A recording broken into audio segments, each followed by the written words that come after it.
নমো কৃষ্ণ শংকৰ গুৰু হৰি ৰাম ৰাম হৰি ৰাম হৰি ৰাম। বিষ্ণুদূতে যমদূতক পাপ পুণ্যৰ লক্ষণ সুধিছে। চতুৰ্থ খণ্ড পদ।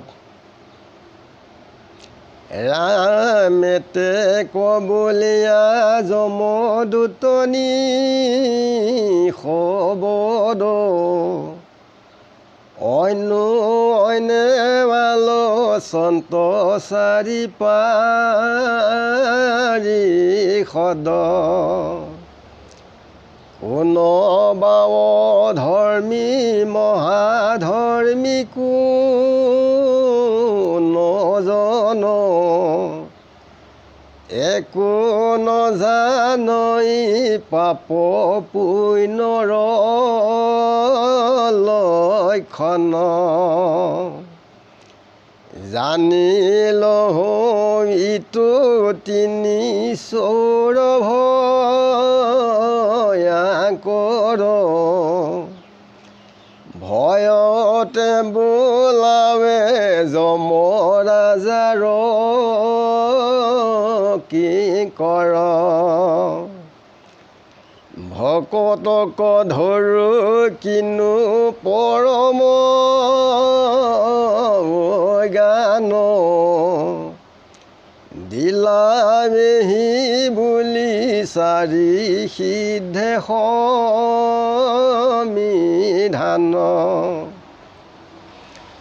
শুনৰে যমদূত আমাৰ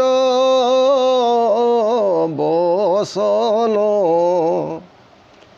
যদি সত্য হোষ ধৰ্ম ৰাজাৰ কি কৰ কোন পৰমাৰ্থ ধৰ্ম শাস্ত্ৰত বিহিত কোন মহাধৰ্ম কহিও কজথোচিত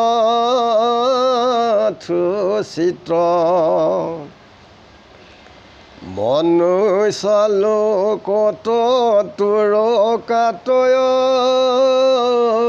অধিকাৰ কিবা কৰ্মী মানে সবে পৰায়া তোমাৰ কোনবা পাপী কনে সজমৰ পুৰি কোনবা প্ৰকাৰে দণ্ড কৰা পাত্ৰ কি জানা যে যমদূত দিওঁ সিদ্ধান্ত এহি বুলি মন ভৈলা চাৰি মহন্ত হেন শুনি মনে গুণী যমৰ কি কৰ যেন জানে দিবে লৈলা তাহাৰ উত্তৰ শুনা সভাসদ মহাভাগৱত কথা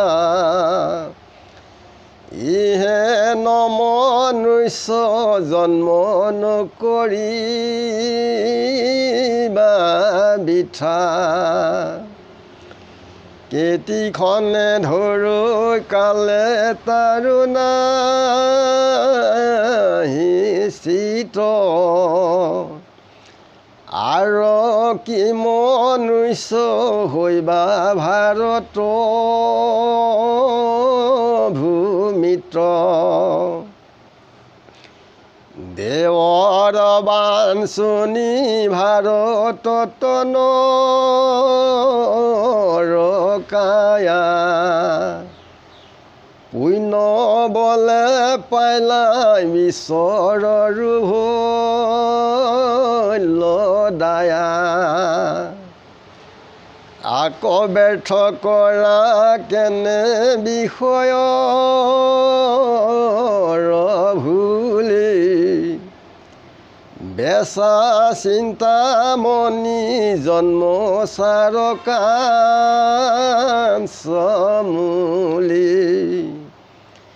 চোৰাটক লৱে মেৰি মলয়া চন্দন আন দেও সেৱ এৰি দৈৱ কি নন্দন স্মৰণ মাত্ৰকে জাকতৰয় সংসাৰ হে নয় সুহৃদ দেও কৈত পাই বাবাৰ পৰমীশ্বৰ কৃষ্ণ বান্ধৱ সাক্ষাৎ প্ৰত্যেকে বাচন্ত ৰহি সবাৰো মাত্ৰ একচিতে চিন্তা তান চৰণ কমল লয় ৰাম নাম মহামৰণ সম্বল ঘূৰ পৰ লোকে বাৰ নাহিকে সহায় পৰম সুহৃদ একে নামত বিনাই জানি যতনে তৰিবাৰ কাম পাতো কচাৰু ডাকি বোলাৰাম হৰি ৰাম কৃষ্ণ শংকৰ গুৰু হৰি ৰাম।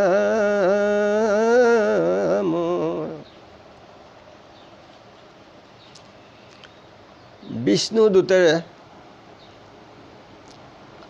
তেখেতসকলৰ লগত আলোচনা কৰি যমদূতক কৈছে যে কি ধৰ্ম অধৰ্ম কি পাপ পুণ্য এই বিষয়ে তোমালোকে একো নাজানা।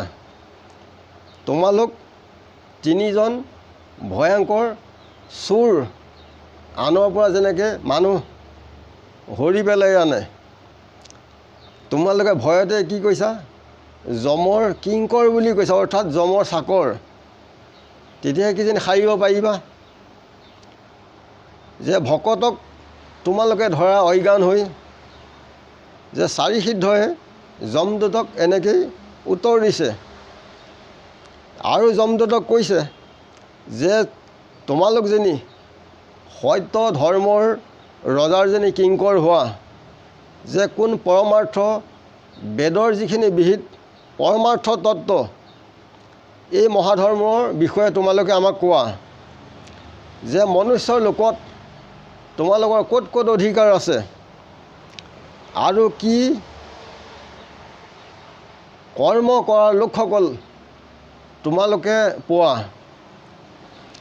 আৰু কেনেকুৱা পাপীক যমপুৰলৈ নিব লাগে আৰু কি দণ্ড তেওঁলোকক কৰিব লাগে, যে এই বিষয়ে তোমালোকে আমাক সিদ্ধান্ত দিয়া।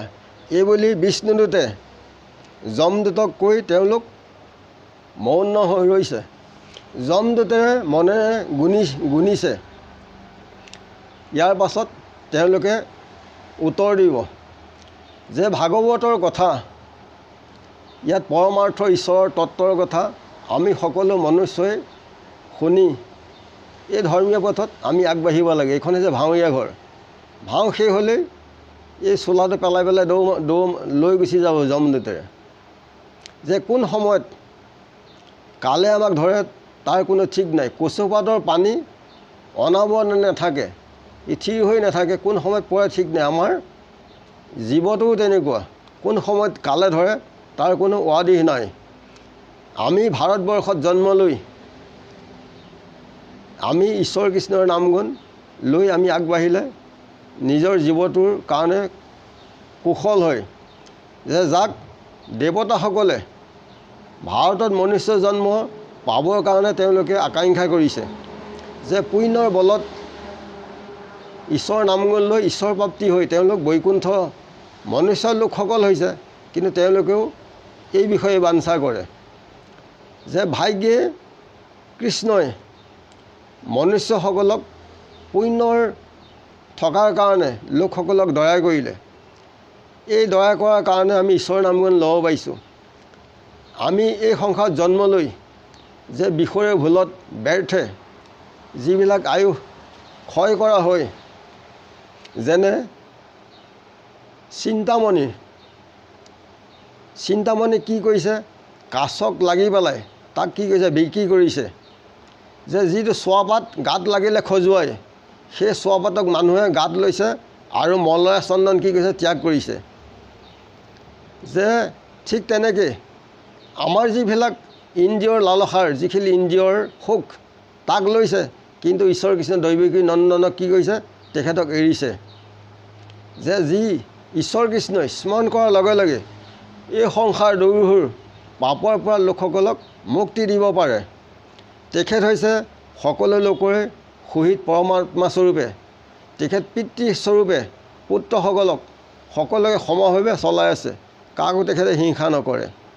যে তেখেতেই আমাৰ পৰম বান্ধৱ সাক্ষাৎ, তেখেতেই সমস্ত ভূতৰ হৃদয়ত পৰমাত্মা ৰূপে তেখেতে সকলোৱে সমভাৱে চলাই আছে। যে এক চিত্তে তেখেতক আমি চৰণ পদ্মত চিন্তা কৰি তেখেতৰ নাম ল'ব লাগে। এয়া হৈছে আমাৰ মৰণৰ সম্বল। যে নাম ল'লে এই কালত আৰু মৃত্যুৰ পাছতো কেতিয়াও ঈশ্বৰৰ নামে নেৰে। যে পৰ ঘূৰ কালত ঈশ্বৰৰ নামৰ বাহিৰে আন সহায় নাই। ইয়াত মাত দিলে বোলে দেউতাও মাও দৌৰি আহিব, তাত মাত দিলে কোনো দৌৰি নাহে, ঈশ্বৰ কৃষ্ণহে আহিব তেখেতৰ নাম ল'লে, তাৰ বাহিৰে কোনো লোক নাহে। তেখেতে যে পৰম সুহিত, নামত বাহিৰে তেখেতক আমি কেতিয়াও বশ্য কৰিব নোৱাৰোঁ। যে জানি আনবিলাক যত্ন এৰি কেৱল ঈশ্বৰ কৃষ্ণত আশ্ৰয় হৈ নাম গুণ ল'লেই পাপবিলাক আমাৰ শৰীৰ ৰাজ্যৰ পৰা আঁতৰ হৈ তেতিয়া ঈশ্বৰ কৃষ্ণৰ কৃপাত বৈকুণ্ঠগামী হ'ব পাৰে। অসন্তোষ ভৰিলে মহেন্দ্ৰৰ সুখ নাই, যমৰ যান্ত্ৰণা ভুঞ্জি ফুৰে সৰ্বদাই। সন্তুষ্টে থাকিলে দৰিদ্ৰৰো মহাসুখ, ঈশ্বৰ চিন্তিয়া তৰে সংসাৰৰ দুখ। যে অসন্তোষ হ'লে ইন্দ্ৰৰ সুখ নাই, ৰাজ আটালিকাত থাকিলে যমৰ যান্ত্ৰণা সৰ্বক্ষণে ভুঞ্জি থাকিবলগীয়া হয়। যে সন্তুষ্টে যেনি থাকে, ই জুলুঙা লৈ পেলাই ভিক্ষা কৰি খাওক, তাতেই মহাসুখ আছে। আৰু ঈশ্বৰ চিন্তি এই সংসাৰ সাগৰৰ পৰা বৈকুণ্ঠগামী হ'ব পাৰে। ইমানতে আমি ৰাখিছোঁ। গুৰু কৃষ্ণ। কোটি কোটি ঘূৰ অপৰাধনীতে কৰ আমি দুৰাশয়, হে হৰে মোক নাশহে নমানি ক্ষমেও কৃপাময়।